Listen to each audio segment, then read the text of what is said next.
ചിരിക്കുന്ന ചിരി കണ്ടോ? പുതിയൊരു ചെരുപ്പ് മേടിക്കുന്നതിൻ്റെ ചിരിയാണ് ഈ ചിരി. ഒന്നല്ല രണ്ടെണ്ണം. മാമി എനിക്ക് അകത്തിടാനും പുറത്തിടാനും ഒന്നും ചെരുപ്പില്ല, നമുക്ക് പോയാലോ എന്ന് ചോദിച്ചപ്പോൾ ഞാനും അമ്പാടിയും പിന്നെ അങ്ങ് അരയും തല്ലി മുറുക്കി കെട്ടി അങ്ങ് ഇറങ്ങി. അങ്ങനെ 3 പേരും കൂടെ വെഞ്ഞാറമൂട്ടി പോയി.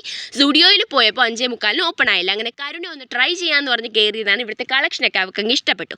ആൻഡ് ഈ 2 മേടിച്ചിട്ട് എന്തായെന്ന് ലാസ്റ്റ് ഞാൻ പറഞ്ഞുതരാം.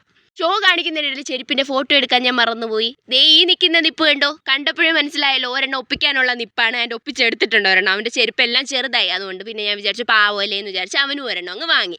ഇത് കഴിഞ്ഞിട്ട് ഞങ്ങൾ ഞങ്ങളുടെ ഫേവറേറ്റ് സ്പോട്ടിലേക്ക് ഇങ്ങനെ വന്നിരിക്കുകയാണ്. അവിടെ വന്ന് ഇനി ഒരു കുൽഫി ഷാർജയും ഒരു ഫലൂഡയും ഓർഡർ ചെയ്തിട്ടുണ്ട്. അതിന് വെയിറ്റ് ചെയ്തിരിക്കുന്ന ഇരിയാണ് ഈ ഇരി. ഓക്കെ, അപ്പോൾ അതൊക്കെ വന്നിട്ടുണ്ട്. ഞാൻ പറഞ്ഞില്ലേ 2 ചെരുപ്പ് എടുത്തിട്ട് എന്തായിരുന്നു ലാസ്റ്റ് ആയപ്പോൾ കുഞ്ഞുവിനോട് പറയാം, മാമി ഇതിൽ ഏതാ ഞാൻ പുറത്തിടുക ഏതാ അകത്തിടുക, 2 ഒരേ വിലയായ ചെരുപ്പായിരുന്നേ. ഞാനിത് 2 അങ്ങ് പുറത്തിടാം, ഇപ്പം കിടക്കുന്ന എടുത്ത് വീട്ടിലൊക്കെ ഇടാലോ എന്നൊക്കെ വെച്ച് അവസാനം ഒരു ഫൈനൽ ഡിസിഷനിലെത്തി. ആൻഡ് ഇതെല്ലാം കഴിഞ്ഞപ്പോഴാണ് കുൽഫി ഷാർജയുടെ വരവ്. കുൽഫി ഷാർജ കിട്ടിയപ്പോൾ അമ്പാടിക്കണ്ണന് അതങ്ങ് ഇഷ്ടപ്പെട്ടു. അപ്പോൾ പിന്നെ ഞാൻ വിചാരിച്ചു അവർ 2 കൂടെ അതങ്ങ് കഴിക്കട്ടെ. 3 പേർ കൂടെ ഷെയർ ചെയ്യാൻ വേണ്ടിയിട്ട് കുൽഫി ഷാർജയും ഫലൂഡയും പറഞ്ഞതാ.